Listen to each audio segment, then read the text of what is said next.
राधे राधे दोस्तों।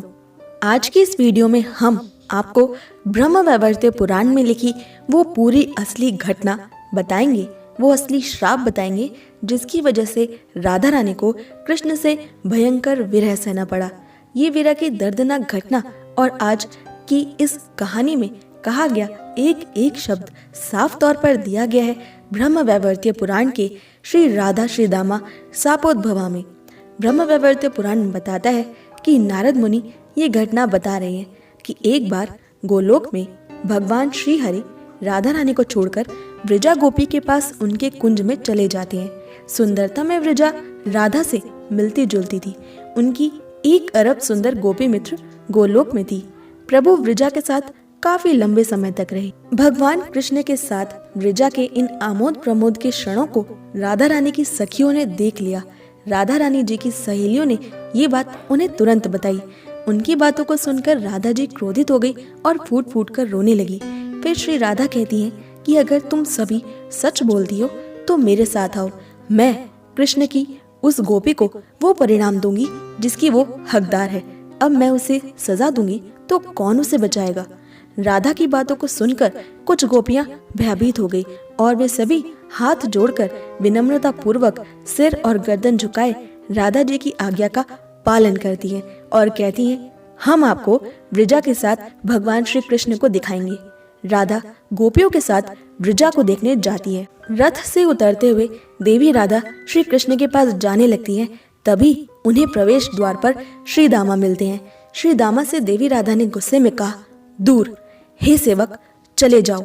मैं देखूंगी आपके स्वामी अब किस सुंदर प्रेमिका के साथ हैं। राधा के शब्दों को सुनकर भी हाथ में छड़ी पकड़े हुए मजबूत और निडर श्रीदामा ने उन्हें प्रवेश करने की अनुमति नहीं दी। श्रीदामा कांप रहे थे। अन्य गोपियों ने गुस्से में श्रीदामा को धक्का दे दिया। भगवान हरि अंतर ध्यान हो गए। राधा के शब्दों को सुनकर भगवान हरि को गायब देखकर वृजा डर गई। उसने खुद को नदी में बदल लिया, जिसे आज हम यमुना नदी के नाम से जानते हैं। यमुना और कोई नहीं, श्री कृष्ण की प्रियतमा वृजा है। वृजा और श्री कृष्ण जब राधा रानी को नहीं मिले तो वो वापस लौट गई। ये देखकर कि उनकी प्रेमिका नदी में बदल गई है, श्री कृष्ण जोर जोर से उस नदी के सुंदर तट पर बैठकर रोने लगे कि मेरे पास लौट आओ वृजा। हे मेरी प्रिय, मैं तुम्हारे बिना आखिर कैसे रह सकता हूँ। फिर श्री कृष्ण राधा जी को मनाने जाते हैं। श्री दामा के साथ कृष्ण राधा के दरवाजे पर खड़े थे। राधा जी क्रोधित हो बोली, हे भगवान हरि, गोलोक में आपकी और भी कई प्रेमी हैं, उनके पास चले जाएं। आपको मेरी क्या जरूरत है।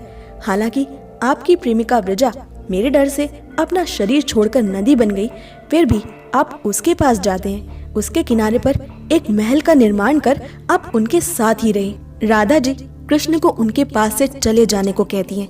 राधा जी के इस व्यवहार पर श्री दामा ने कहा, हे माता, आप प्रभु को कठोर वचन क्यों बोलती हैं। हे देवी, आप बिना किसी विचार के और बिना किसी कारण उन्हें फटकार रही हैं। आप देवत्व के परम व्यक्तित्व का मखौल उड़ा रही हैं, जो ब्रह्मा अनंत शिव के गुरु हैं और सरस्वती लक्ष्मी प्रकृति के स्वामी हैं, जो भौतिक प्रकृति के साधनों से ही परे हैं। मेरे पास उनका वर्णन करने की शक्ति भी कैसे हो सकती है। राधा, आप और गोपियां, हर कोई, सब कुछ मेरे प्रभु के अधीन है। श्री दामा के कठोर शब्दों को सुनकर क्रोधित हो राधा रानी ने कहा, दुष्ट, मूर्ख, आप अपने पिता की प्रशंसा करते हैं और अपनी माता को दंडित करते हैं। आप हमेशा मेरा अपमान करते हैं, इसलिए ओ मूर्ख, तुम एक राक्षस के रूप में पृथ्वी पर जन्म लोगे। इसी श्राप की वजह से श्री दामा शंखचूड़ राक्षस के रूप में धरती पर आते हैं। क्रोध में थरथराते हुए श्री दामा ने राधा रानी को श्राप दिया, आप एक मानव महिला के गर्भ में जाओ। आप एक मानव महिला की तरह क्रोध करती हैं, इसलिए आप पृथ्वी पर एक महिला के रूप में जन्म लेंगी। माँ, मैं तुम्हें श्राप देता हूँ।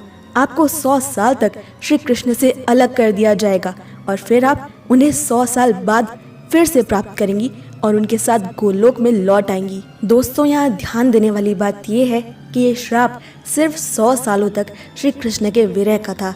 श्री राधा रानी न खुद के असली दिव्य अस्तित्व को भूली थी और न ही अपने श्री कृष्ण को भूली थी।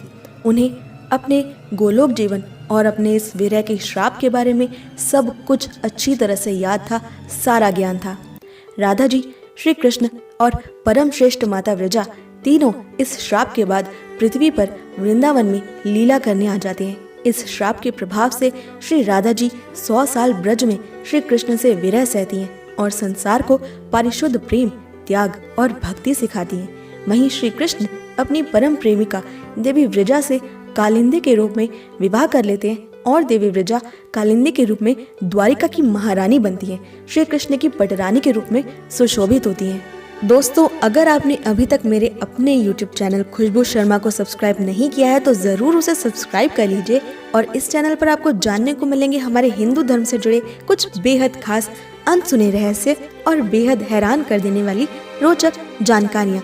अपने YouTube चैनल खुशबू शर्मा का लिंक मैंने डिस्क्रिप्शन में दे दिया है, तो ज़रूर सब्सक्राइब करें। और अगर आप चाहें तो आप हमारी छोटी सी कृष्ण प्रेमी परिवार का हिस्सा बन सकते हैं। आप मुझे इंस्टाग्राम पर फॉलो भी कर सकते हैं। मेरी इंस्टाग्राम आईडी है @KrishnaMySoulKhushbu। अपने इंस्टाग्राम आईडी का लिंक मैंने डिस्क्रिप्शन में दे दिया है। तो दोस्तों, ये था वो असली श्रीदामा का श्राप जिसके कारण श्रीमती राधा रानी श्री कृष्ण के साथ पृथ्वी पर पधारती हैं और 100 वर्षों का विरह सहती हैं। ये थी वो पूरी असली सत्य घटना जो गोलोक धाम में राधा रानी और श्रीदामा के बीच में घटी थी। आपको ये वीडियो कैसी लगी हमें कमेंट करके ज़रूर बताएं और अगर आपको ये वीडियो पसंद आई तो इसे लाइक, शेयर और हमारे चैनल को सब्सक्राइब करना बिल्कुल भी ना भूलें। मैं मिलती हूँ आपसे अगली वीडियो में, तब तक के लिए stay happy and Radhe Radhe.